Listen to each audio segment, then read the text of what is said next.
ऐसी 10 मिस्टेक्स जो मैं स्क्रिप्ट लिखते हुए कर रही थी। क्या आप भी ऐसी मिस्टेक्स कर रहे हैं? ये आपको देखना है, मेरा क्या जाता है। बिना आपका टाइम वेस्ट किए सारी प्रॉब्लम्स को एक एक करके एक एक मिस्टेक्स को बताते हैं। बट ये क्या है भाई साहब? आपको पता है पूरी वीडियो रिकॉर्ड करके अपलोड करने में कितना टाइम लगा है? 2 घंटे। स्क्रिप्ट लिखने में कितना टाइम लगा है? मात्र 20 मिनट। बाकी का टाइम लगा है रिकॉर्डिंग में और ऑप्टिमाइजेशन में। तो इतना कम टाइम क्यों लगा?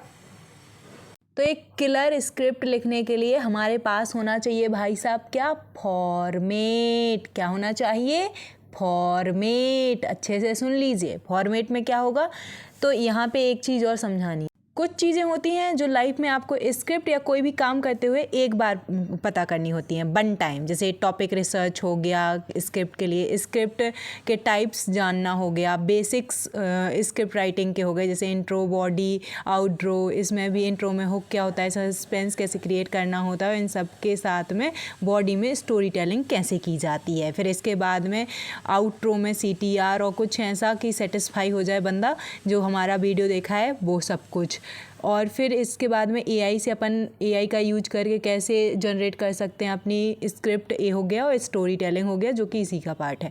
ये एक टाइम करना होता है और इस सब के बारे में मैंने वीडियो बनाया है, इस पूरा का पूरा प्लेलिस्ट बनाया है, तो जाके चेकआउट कर लेना। बट मैं यहाँ क्यों बता रही हूँ, देखो जब हम कहीं नई जगह शिफ्ट होते हैं तो वहाँ पर एक बार ही हमें क्या बताया जाता है कि तुम्हारा ये घर है, यहाँ से इतनी दूरी पे, इतनी दूरी पे, इतनी दूरी पे, एक बार ही बताया जाता है। बट कुछ बातें जब हर बार आपको कहीं जाना पड़ता है तो याद रखना पड़ता है कि भाई साहब जाना कहाँ है हर बार अलग अलग। कभी कॉलेज जाना है, कभी मार्केट जाना है, कभी फ्रेंड से मिलने जाना है, कभी दोस्त के यहाँ जाना है, कभी दीदी के यहाँ, भैया के यहाँ। तो जब स्क्रिप्ट के बेसिक्स जान लेते हो आप वन टाइम तो इनको बार बार नहीं जानना पड़ता, इनको एक बार ही जानना पड़ता है। लेकिन हर एक टाइम पे वीडियो के लिए आपको फॉर्मेटिंग करनी पड़ती है। कैसा? क्या? हाँ, कुछ समझ में ही नहीं आया, चलो समझाती हूँ। सबसे पहला है स्टेप 0। 5 स्टेप्स में कवर करना है, लेकिन स्टेप 0 का मतलब है साइकोलॉजी, जिसको आप समझते नहीं हो कुछ साइकोलॉजी कि किसी चीज़ के पीछे क्या साइकोलॉजी है। तो देखो, किसी भी वीडियो को बनाने से पहले आपको पता होता है किस ऑडियंस को टारगेट करना है। नहीं है पता, प्लीज़ करिए। जैसे कि मैं यूट्यूब क्रिएटर्स के लिए बना रही हूँ, हर महीने 15 लाख से 17 लाख यूट्यूबर बनने के लिए आते हैं, तो उन सबको ये वीडियो की ज़रूरत पड़ेगी। वर्ल्ड वाइड देखें तो 25 लाख के अराउंड आते हैं, तो उन सब के लिए ये वीडियो यूजफुल है। क्यों बनानी है? क्योंकि वो मिस्टेक्स कर रहे हैं, उन मिस्टेक्स को फिक्स करने के लिए। क्या होगा इस वीडियो में ये बताना होता है, कब देखेंगे, कौन देखेंगे, ये सब कुछ। तो देखो, ये फॉर्मेटिंग जो पहली मिस्टेक आप करते हैं कि आपका फॉर्मेट ही नहीं है, आप सीधा स्क्रिप्ट लिखने वाले हो। तो जैसे मेरा है कि ये सब कुछ लिखा हुआ है, आपको पता भी नहीं है। ये एक छोटी सी एक्सरसाइज है, एक टाइम पे आपको अपना फॉर्मेट बनाना पड़ेगा, फिर आप उसको चेंज हवा में कर सकते हो। लेकिन इतना करने से आप इतना मेंटली फ्री, स्ट्रेस फ्री और आप एक्साइटमेंट के साथ में वीडियोस बनाने लगते हो, क्योंकि आपको पता होता है कि कहाँ पे क्या चीज़ चेंज करनी है, कैसे चेंज करनी है और कितनी जल्दी वो चेंज हो जाएगी। तो अपनी वीडियोस को रिकॉर्ड करने से पहले एक स्ट्रक्चर बना लेना अपनी वीडियोस के लिए, या इसको ही कॉपी कर सकते हो, बस अपने टॉपिक्स डाल देना। ऑडियंस हमने जान ली, फिर क्यों बनाना है इस वीडियो को? क्योंकि मिस्टेक्स कर रहे हैं आप और उनका सॉल्यूशन होगा इस वीडियो में। कब देखेंगे? या तो बिगिनर्स लेवल पे कोई वीडियो देखेगा जो आ रहे हैं 10-20 वीडियोज़ बनाई, अब रुक गए हैं, कुछ समझ में नहीं आ रहा है, कहाँ गलती कर रहे हैं, फिर आता है समझ में स्क्रिप्ट राइटिंग कुछ होती है तो फिर वो सर्च करते हैं, फिर ये वीडियो देखेंगे। कुछ लोग इस टॉपिक पे वीडियोस बनाने वाले हैं, वो भी इस वीडियो को देखेंगे और ये वीडियो को बहुत अच्छे से देखने वाले हैं। तो ये एक पॉइंट है। अब बात करते हैं 5 स्टेप्स की। तो 5 स्टेप्स में पहला है पैकेजिंग करना। पैकेजिंग कर दी यानी कि आइडिया बता दिया कि इस वीडियो में क्या होने वाला है। तो मैंने स्टार्ट ही किया था कि 10 मिस्टेक्स जो मैं स्क्रिप्ट राइटिंग के दौरान करती हूँ। फिर टाइटल। स्क्रिप्ट लिखने से कई लोगों को ऐसा लगता है कि स्क्रिप्ट लिखेंगे फिर बाद में टाइटल लिखोगे। भाई साहब, स्क्रिप्ट लिखने से पहले आपको टाइटल पता होना चाहिए, थोड़ा सा आइडिया होना चाहिए, क्योंकि स्क्रिप्ट की पहली लाइन में अगर आप वो डालते हो तो बहुत अच्छा परफॉर्म होता है, मतलब थोड़ा सा वो करके। इसके बाद में हमें करना होता है थंबनेल की प्लानिंग। थंबनेल की प्लानिंग 2-4 अपने माइंड में रख लिया, फिर उसके अकॉर्डिंग आगे चेंज भी कर सकते हैं। आउटलाइन यानी इंडेक्स। इस वीडियो का पूरा इंडेक्स क्या है, यहाँ पे पूरा इस वीडियो का इंडेक्स कुछ इस तरह है। इंट्रो में मैंने डायरेक्टली कुछ नहीं, सीधा कॉन्टेक्स्ट बताया कि 10 मिस्टेक्स हम करते हैं। मेन बॉडी में उन 10 मिस्टेक्स को एक एक करके मैं बता रही हूँ, और फिर आउटरो में बताऊँगी कि मैं क्या बोलूँगी। मैं बोलूँगी कि देखो ये तो फॉर्मेट की वीडियो हो गई, मतलब कि 10 मिस्टेक्स की हो गई। अब फॉर्मेट अगर पूरा बनाना सीखना है तो एक वीडियो में मैंने फॉर्मेट बनाना बताया, वो देख लो और प्लेलिस्ट चेकआउट कर लो स्क्रिप्ट राइटिंग की और यूट्यूबर बनने की, तो तुम अच्छे यूट्यूबर बन जाओगे। तो ये पूरा फॉर्मेटिंग है, और पहली मिस्टेक मैंने बता दी है। 1 बज गया है, नहाने जाने वाली थी, बट इस वीडियो की इमरजेंसी इतनी क्रिएट हुई कि मैं नहाने नहीं गई हूँ। पड़े हुए हैं सूखे कपड़े, लेकिन मैं नहाने नहीं गई हूँ। इससे पहले कि आप मुझे पागल घोषित कर दें, इर्रेलेवेंट बातें बता रही है, मैं बताना चाहती हूँ कि जब से मैं उठी हूँ तब से मैंने 3 वीडियोस बनाए हैं स्क्रिप्ट राइटिंग पे जस्ट।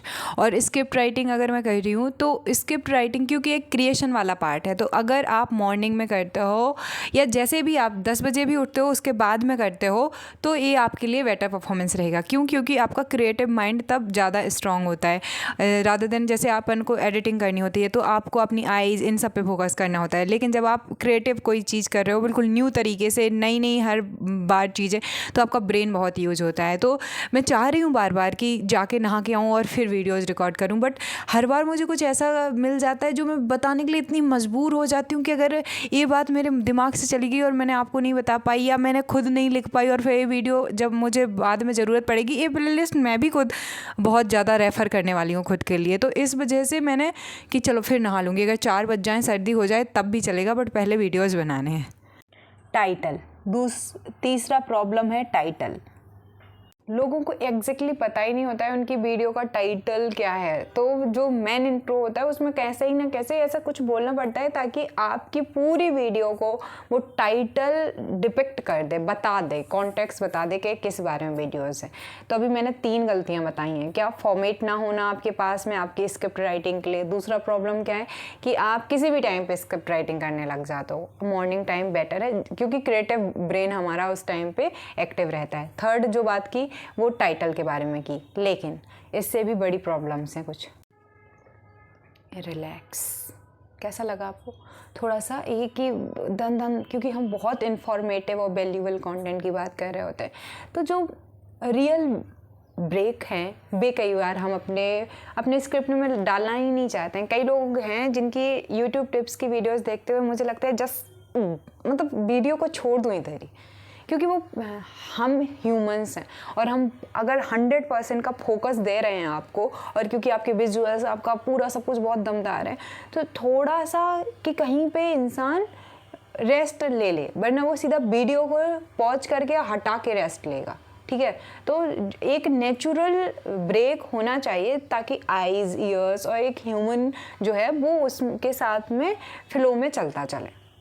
आपने नोट किया होगा कि मेरे वीडियोस का स्टाइल कैसा है। मेरे वीडियोस का स्टाइल है नो एडिटिंग। ये नो एडिटिंग प्लेलिस्ट है पूरी की पूरी। तो इसमें मतलब मैं बताती हूँ, मेरे पेज कॉपी होते हैं, लैपटॉप आता है एंड मेरा बैकग्राउंड कुछ चेंज होता रहता है, कभी कभी नहीं होता है। तो ये मेरा स्टाइल है, ये मेरा ओन स्टाइल है। ऐसा स्टाइल किसी का भी नहीं है यूट्यूब टिप्स के चैनल में। दूसरा, सारे बॉयज़ हैं, मेल क्रिएटर्स हैं, तो एक दूसरा अपने आप हो जाता है कि मेरी वॉइस फीमेल की है, मेरी आइज़ और पूरी बॉडी फीमेल्स की है, तो एक अलग तरीके का स्टाइल बन ही जाता है। तो ये बेसिकली कोई स्टाइल ही नहीं अपना क्रिएट कर पाता है। तो अगर आप एक स्टाइल को अडॉप्ट कर लोगे, उसको मॉडिफाई करना इजी होता है, तो आप उसको मतलब मॉडिफाई भी कर सकते हो। कैरी मिनाटी की वीडियोस मिस्टर बीस्ट की तरह नहीं है, मिस्टर बीस्ट की वीडियोस ध्रुव राठी की तरह नहीं है, ध्रुव राठी की वीडियोस खान सर की तरह नहीं है। इनका अपना यूनिक वे है और सबका अपना एक तरीका होता है, तब वो इजीली कोई भी काम कर सकता है। फिफ्थ जो प्रॉब्लम है कि आप ऐसे की तरह पैराग्राफ में लिखते हो। अभी जो मैंने आपको फॉर्मेट दिखाया वो एक पेज में मैं कोई भी कितनी बड़ी स्क्रिप्ट हो वो आधे से एक पेज में कंप्लीट हो जाती है।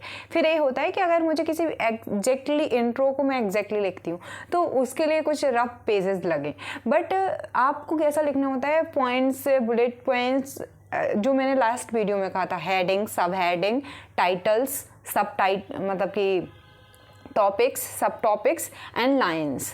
तो आप पूरा ये एक बार चेक कर लोगे तो आपको स्क्रिप्ट रिगार्डिंग कोई भी प्रॉब्लम नहीं होगी, और आने वाले कुछ वीडियोस में स्टोरी टेलिंग को मैं बहुत अच्छे से क्लियरली समझाऊंगी। तो आप मतलब कि ब्लैक पेन तो मैं यूज करती हूँ, रेड भी बहुत ज़्यादा यूज करती हूँ, इसके साथ मैं ग्रीन पेन भी यूज करती हूँ, और मतलब कि हाईलाइटर्स भी यूज करती हूँ। तो आप अपनी स्क्रिप्ट को ऐसे लिखें कि ताकि आपको बहुत क्लियरली समझ में आए। ओके, अब 6 जो मिस्टेक है जो आप करते हैं, अभी मैंने क्या कहा, 6 बीच में जो मैंने गैप छोड़ा वो बहुत नेचुरली आया, बट मैंने हटाया क्यों नहीं, क्योंकि वो मैं ये पूरा कंटेंट एक बार में डिलीवर करती हूँ, नो टेक। मैं टेक नहीं लेती हूँ रियली, बहुत बाई चांस है पूरा, और अगर टेक लेती हूँ पूरा वीडियो कट करके स्टार्टिंग से शूट करती हूँ। ऐसा मत करना, ये भी एक बहुत बड़ी मिस्टेक्स होती है। बट क्योंकि मैं अभी नो एडिट, नो स्क्रिप्टेड, ये पूरा हाँ स्क्रिप्टेड होता है बट मेन पार्ट जो होता है वो नेचुरली आ रहा है, तो मैं ऐसा कर रही हूँ, बट आप ऐसा मत कीजिए। तो 6 जो मिस्टेक हम करते हैं, कनेक्टर्स, कई बार जहाँ एक पॉइंट से दूसरे पॉइंट में जाने के लिए हमें कनेक्टर्स यूज़ करने चाहिए, वहाँ हम यूज़ नहीं करते हैं, एंड जहाँ पे यूज़ नहीं करने चाहिए थे वहाँ ज़बरदस्ती ठूस के करते हैं। सो बेसिकली क्या समझ में आया कि किसी चीज़ को ज़बरदस्ती मत कीजिए, किसी चीज़ को पकड़ने की कोशिश मत कीजिए, रेत की तरह वो निकल जाएगा। चाहे इंसान हो, लाइफ का लेसन ले लो ये, चाहे इंसान हो और चाहे मतलब कि कोई भी चीज़ हो, उसको ज़बरदस्ती बलपूर्वक कुछ मत करो। बुद्धा की एक ग्रेट फिलॉसफी है, किसी चीज़ को पकड़ो मत, जो हो रहा है होने दो, जस्ट देखो, फील, फ्लो एंड फ्लाई।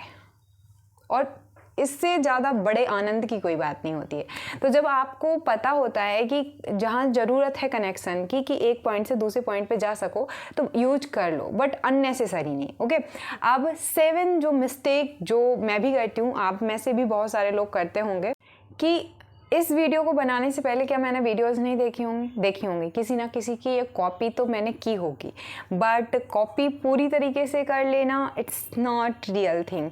उन्होंने जो वर्ड्स यूज किए थे, जिनकी एक 2-4 लोगों की वीडियो देखी मैंने, बट एक इंसान की जिनकी वीडियो मुझे काफ़ी इंस्पायर किया इस वीडियो को बनाने के लिए, एंड उनका चैनल भी मैंने सब्सक्राइब किया, मुझे नाम याद नहीं है वरना मैं ज़रूर बताती। सो बेसिकली उनका स्टाइल मुझे पसंद आया, एंड उन्होंने मिस्टेक्स बताई थी और मुझे काफ़ी रेलेवेंट लगी। क्या आप बता सकते हो कि ये वीडियो किसका कॉपी है? नहीं बता सकते हो, क्योंकि इसमें मेरा टच है, मेरा फीडबैक है। तो कॉपी कहते हैं ना, अकल करो नकल से। और हर चीज़ बचपन से देखो ना, हमने बोलना कैसे सीखा? अपने बड़ों को देख के। हमने चलना कैसे सीखा? बड़ों को देख के। हम जो भी करते हैं अपने आसपास के माहौल से ही करते हैं। सो नकल में, लेकिन नकल करनी चाहिए अकल के साथ में, और आपको इवॉल्व होना है, ना कि डिज़ोल्व। सो किसी को नकल करो, बट थोड़ा सा अपना भी उसमें टच होना चाहिए। सो नेक्स्ट जो प्रॉब्लम है वो है कि कई बार हम फ्लो तोड़ देते हैं। यस, अभी जैसे कि मैं कुछ ऐसा बोलूं जिससे पूरा का जो अपन बात कर रहे हैं उससे उसको बिल्कुल तोड़ के कुछ भी इंटरप्शन कर दूँ, इस पूरे फ्लो को तोड़ के रख दूँ, मरोड़ के रख दूँ, ऐसा कुछ भी कर दूँ, तो उसको बोलते हैं इंटरप्शन। इंटरप्शन केवल लाइफ में नहीं होता है कि उसने हमारी लाइफ इंटरप्ट कर दी, स्क्रिप्ट लिखने में भी होती है। तो उसको इंटरप्ट ना करें, अपनी स्क्रिप्ट को इंटरप्ट ना करें, फ्लो में होने दें सब कुछ। और जब फ्लो होता है तो अंदर से खुशी होती है। पता, मैं बता नहीं सकती, मेरे वीडियोस आपको पसंद आए ना पसंद आए वो सेकेंडरी मैटर है, मुझे बनाते हुए बड़ा पसंद आ रहा है, मुझे बहुत खुशी हो रही है। सो मैं एक फ्लो में काम कर पाती हूँ। जब आप फ्लो में होते हो तो एक ना एक दिन ऑडियंस भी फ्लो में आ जाती है। एंड 10th मिस्टेक और लास्ट मिस्टेक है कि आप पोएट नहीं हो, आपको एक पोएम नहीं लिखनी है कि आपने ऐसे कुछ वर्ड्स लिख दिए जो कि जिनका अर्थ ही किसी को पता नहीं है। जैसे मैंने जिन भैया का बोला था कि जिनकी वीडियो को मैंने यहाँ पे कॉपी करा है, थोड़ा कॉपी नहीं कहूँगी, इंस्पायर हुई हूँ जिनकी वीडियो से। इतने हार्ड वर्ड्स, भैया कौन से ग्रह से आए हो? उनके मुझे 3-4 वर्ड्स तो समझ ही नहीं आए हैं कि एग्जैक्टली क्या बोल रहे थे वो।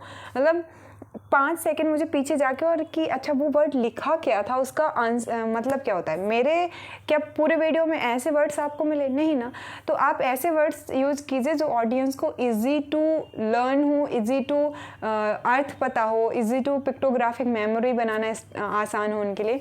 तो ये थी 10 मिस्टेक्स, और उन सभी को फिक्स करने का भी मैंने बताया है, फिक्स करने का कम ही बताया है, बाकी मिस्टेक्स बताई हैं। और अगर आप ये मिस्टेक्स कर रहे हो तो प्लीज़ मत करो। और अगर फॉर्मेटिंग सीखनी है तो वीडियो पे जाके आप देख लीजिएगा, प्लेलिस्ट सच में बहुत अच्छी है। तो कैसी लगी ये वीडियो कमेंट करके बस इतना बता दीजिए कि आप भी ये गलतियाँ करते हैं। Thank you.